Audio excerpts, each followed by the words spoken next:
എല്ലാവർക്കും നമസ്കാരം. നമ്മുടെ ചാനലിലെ പുതിയൊരു വീഡിയോയിലേക്ക് സ്വാഗതം. ഇന്നത്തെ റെസിപ്പി വെജ് കുറുമയുടെ റെസിപ്പി കേട്ടോ. അപ്പത്തിൻ്റെയും ഇടിയപ്പത്തിൻ്റെയും ചപ്പാത്തിയുടെയും പൊറോട്ടയുടെയും നെയ്ച്ചോറിൻ്റെയും ഒക്കെ കൂടെ ബെസ്റ്റ് സൈഡ് ഡിഷായിട്ട് സെർവ് ചെയ്യാൻ പറ്റാവുന്ന കിട്ടിലൻ ടേസ്റ്റുള്ള വെജ് കുറുമയാണ്. കുക്കറിലായതുകൊണ്ട് തന്നെ ഈസി ആയിട്ട് നമുക്ക് റെഡിയാക്കി എടുക്കാനും പറ്റും. അപ്പോൾ വീഡിയോ ഒക്കെ കണ്ടു നോക്കുക. ഇഷ്ടമാവുന്നുണ്ടെങ്കിൽ ഒന്ന് ലൈക്ക് അടിച്ച് ഷെയറും കൂടി ചെയ്യാനായിട്ട് മറക്കല്ലേ. കണ്ടു നോക്കിയാലോ എങ്ങനെ നമ്മുടെ റെസിപ്പി ചെയ്തെടുക്കുന്നതെന്ന്.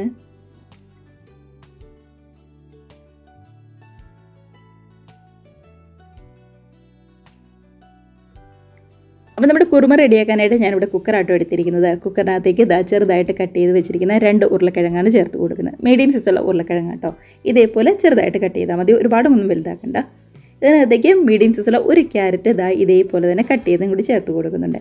നമ്മുടെ ക്യാരറ്റിൻ്റെയും അതേപോലെ തന്നെ ഉരുളക്കിഴങ്ങിൻ്റെയും ഒക്കെ അളവ്, അതായത് കട്ട് ചെയ്യുന്ന അളവ് ഏകദേശം ഒരുപോലെ ആവാനായിട്ട് ഒന്ന് ശ്രദ്ധിക്കണേ. അതേപോലെ തന്നെ ബീൻസും ഈ ഒരു വലിപ്പത്തിൽ കട്ട് ചെയ്ത് ചേർക്കുന്നുണ്ട്. ഒരു 10-12 ബീൻസ് ഞാൻ എടുത്തിട്ടുണ്ട് കേട്ടോ. ഇനിയിപ്പോൾ വേണമെന്നുണ്ടെങ്കിൽ ഈ സമയം തന്നെ നമുക്ക് ഗ്രീൻ പീസും കൂടി ചേർത്ത് കൊടുക്കുക. ഞാൻ നമ്മുടെ ഫ്രോസൺ ഗ്രീൻ പീസാണ് ചേർക്കുന്നതുകൊണ്ട് ഈ സമയം ചേർക്കുന്നില്ല. ഒന്ന് വെന്ത് കഴിഞ്ഞിട്ട് ഒന്നിട്ട് തിളപ്പിക്കുന്ന മാത്രമേ ഉള്ളൂ. അപ്പോൾ കുറച്ച് മഞ്ഞൾപ്പൊടിയും അതേപോലെ തന്നെ ആവശ്യത്തിന് ഉപ്പും നമ്മുടെ ഈ പച്ചക്കറിയുടെയൊക്കെ ഒന്ന് മേലെ നിൽക്കാനായിട്ടുള്ള വെള്ളവും കൂടി ചേർത്ത് നന്നായിട്ടൊന്ന് മിക്സ് ചെയ്ത് കുക്കറിൽ ഒരു വിസിൽ നമുക്ക് കേൾപ്പിച്ചെടുക്കാം. ഞാനിവിടെ മീഡിയം ഫ്ലെയിമിൽ വെച്ച് ഒരൊറ്റ വിസിൽ മാത്രമേ കേൾപ്പിക്കുന്നുള്ളൂ. ഞാനിപ്പോൾ 1/2 ടീസ്പൂൺ മഞ്ഞൾപ്പൊടിയാട്ടോ ചേർത്ത് കൊടുത്തിരിക്കുന്നത്. ഇതേപോലെ അടച്ച് മീഡിയം ഫ്ലെയിമിൽ വെച്ച് ഒറ്റ വിസിൽ കേൾപ്പിച്ച് നമുക്കൊന്ന് റെഡിയാക്കി എടുക്കാം. അതിനുശേഷം വെന്ത് വന്നു കഴിയുമ്പോൾ ഗ്രീൻ പീസും കൂടി ചേർത്ത് നന്നായിട്ടൊന്ന് തിളപ്പിച്ചെടുത്താൽ മതി. ഇനി സാധാരണ നോർമൽ ഗ്രീൻ പീസ് ആണെന്നുണ്ടെങ്കിൽ നമ്മൾ വെള്ളത്തിലിട്ട് നന്നായിട്ടൊന്ന് കുതിർത്ത് വേവിച്ചിട്ട് ഇതിനകത്തേക്ക് ചേർത്താലും മതിയാവും. ഇനിയിപ്പോൾ നമുക്ക് തേങ്ങാരപ്പും കൂടി ഒന്ന് റെഡിയാക്കി എടുക്കണം. അതിനായിട്ട് ഒരു 1/4 കപ്പ് തേങ്ങ ചിരകിയതിനകത്തേക്ക് 10 കാഷ്നട്ടും അതേപോലെ തന്നെ ഒരേ 1 ടീസ്പൂൺ പെരുംജീരകവും ചേർത്ത് ആവശ്യത്തിന് വെള്ളം ഒഴിച്ച് മിക്സിയുടെ ജാറിൽ നന്നായിട്ട് തന്നെ ഒന്നിങ്ങ് അരച്ചെടുത്തുകൊണ്ട് വരാവേ. കണ്ടോ, നമ്മുടെ കുക്കറിൽ പച്ചക്കറിയൊക്കെ ആണെങ്കിലും അത്യാവശ്യം നന്നായിട്ട് തന്നെ ഒന്നിങ്ങ് വെന്ത് വന്നിട്ടുണ്ട്. അപ്പം നമ്മുടെ ഗ്രീൻ പീസും കൂടി ഈ സമയം ചേർത്ത് ഒരു 4-5 മിനിറ്റ് ഒന്നിങ്ങ് തിളപ്പിച്ചെടുത്താൽ മാത്രം മതിയാവും കേട്ടോ. ഫ്രോസൺ ആയതുകൊണ്ട് തന്നെ പെട്ടെന്ന് വെന്ത് വന്നോളൂ. വേണമെന്നുണ്ടെങ്കിൽ നമ്മൾ ഈ കുക്കറിൽ തന്നെ ആദ്യമേ പച്ചക്കറിയൊക്കെ ചേർത്തതിൻ്റെ കൂടെ ഗ്രീൻ പീസും കൂടി ചേർത്ത് ഒന്നിങ്ങ് വേവിച്ചെടുത്താലും കുഴപ്പമില്ല.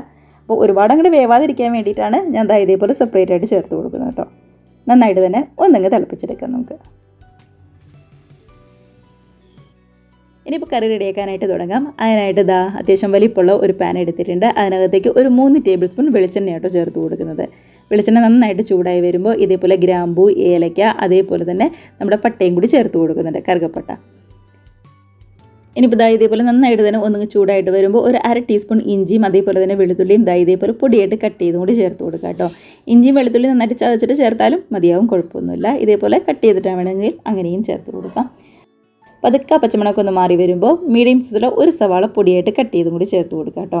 ഒരു സവാള മാത്രം മതിയാവും, ഒരുപാടൊന്നും വേണ്ട. എരിവിന് വേണ്ടി ഒരു 2 പച്ചമുളകും അതേപോലെ തന്നെ ഒരു 2 തണ്ട് കറിവേപ്പിലയും കൂടി ചേർത്ത് കൊടുക്കുന്നുണ്ട്. ഇതെല്ലാം കൂടി നന്നായിട്ടൊന്ന് ഇളക്കി ശരിക്കും ആ പച്ചമണമൊക്കെ ഒന്ന് മാറി നല്ലോണം തന്നെ ഒന്നിങ്ങ് വഴന്ന് വരണം. കണ്ടതാ ഇതേപോലെ വഴന്ന് കളറൊക്കെ ഒന്ന് മാറി വന്നിട്ടുണ്ട്. അപ്പോൾ ഈ സമയം ഇതിലേക്ക് നമുക്ക് ഒരു 1/2 ടീസ്പൂണിൻ്റെ അടുത്ത് കുരുമുളക് പൊടിയും കൂടി ചേർത്ത് കൊടുക്കുക. 1/2 ടീസ്പൂൺ മുതൽ 1/4 ടീസ്പൂൺ വരെ ചേർത്ത് കൊടുക്കുക കേട്ടോ. പച്ചമുളകിൻ്റെ എരിവൊന്ന് നോക്കിയിട്ട് മാത്രം കുരുമുളക് പൊടി ചേർത്ത് കൊടുത്താൽ മതി. ഇതേപോലെ ഒന്ന് ഇളക്കി പച്ചമുളകൊക്കെ ഒന്ന് മാറി വരുമ്പോൾ നമ്മൾ റെഡിയാക്കി വേവിച്ച് വെച്ചിരിക്കുന്ന പച്ചക്കറിയൊക്കെയും കൂടി അങ്ങ് ചേർത്ത് കൊടുക്കുകയാണ്. ഇനിയിപ്പോൾ നമ്മുടെ കുറുമയിൽ കോളിഫ്ലവറൊക്കെ ചേർക്കാൻ ഇഷ്ടമാണെന്നുണ്ടെങ്കിൽ ഗ്രീൻ പീസ് ചേർത്ത സമയത്ത് കോളിഫ്ലവർ കട്ട് ചെയ്തും കൂടി ചേർത്ത് നന്നായിട്ട് തന്നെ ഒന്നിങ്ങ് തിളപ്പിച്ച് വേവിച്ചെടുത്താൽ മാത്രം മതി കേട്ടോ. നമ്മൾ റെഡിയാക്കി വെച്ചിരിക്കുന്ന തേങ്ങ അരപ്പും ചേർത്ത് കൊടുക്കുക. അതിൻ്റെ കൂടെ തന്നെ ഒരു കപ്പ് വെള്ളവും കൂടി ചേർത്ത് മിക്സിയുടെ ജാറിലേക്ക് ചേർത്ത് ഇതേപോലെ ഒന്നും കൂടി ചേർത്ത് കൊടുക്കുക കേട്ടോ. അപ്പോൾ ഗ്രേവി ഒന്ന് നോക്കുക, നല്ല തിക്കായിട്ടാണ് ഇരിക്കുന്നതെങ്കിൽ നമ്മുടെ മിക്സിയുടെ ജാറിൽ കുറച്ചും കൂടി വെള്ളം ചേർത്ത് ഒഴിച്ചു കൊടുക്കാവേ. ഈ സമയത്തൊന്ന് ഉപ്പ് നോക്കുക, കുറവാണെന്നുണ്ടെങ്കിൽ കുറച്ചും കൂടി ചേർത്ത് കൊടുക്കാം. ഇതേപോലെ എല്ലാം കൂടി നന്നായിട്ട് തന്നെ ഒന്നിങ്ങ് തിളച്ച് വരുമ്പോൾ ഏറ്റവും ലാസ്റ്റായിട്ട് ഒരു 1/4 ടീസ്പൂൺ ഗരം മസാലയും കൂടി ചേർത്ത് കൊടുക്കുന്നുണ്ട്. അതിൻ്റെ കൂടെ തന്നെ ഒരു ചെറിയൊരു പിടി മല്ലിയിലയും കൂടി ചേർത്ത് കൊടുക്കുക കേട്ടോ. മല്ലിയിലയൊക്കെ ഓപ്ഷനിലാണ്, കയ്യിലുണ്ടെന്നുണ്ടെങ്കിൽ ചേർത്ത് കൊടുക്കുക, നല്ലൊരു ടേസ്റ്റ് ഉണ്ടാവും. അതും കൂടി ചേർത്ത് നന്നായിട്ടൊന്ന് മിക്സ് ചെയ്തിട്ട് നമുക്ക് ഗ്യാസ് അങ്ങ് ഓഫ് ചെയ്യാവുന്നതേ ഉള്ളൂ.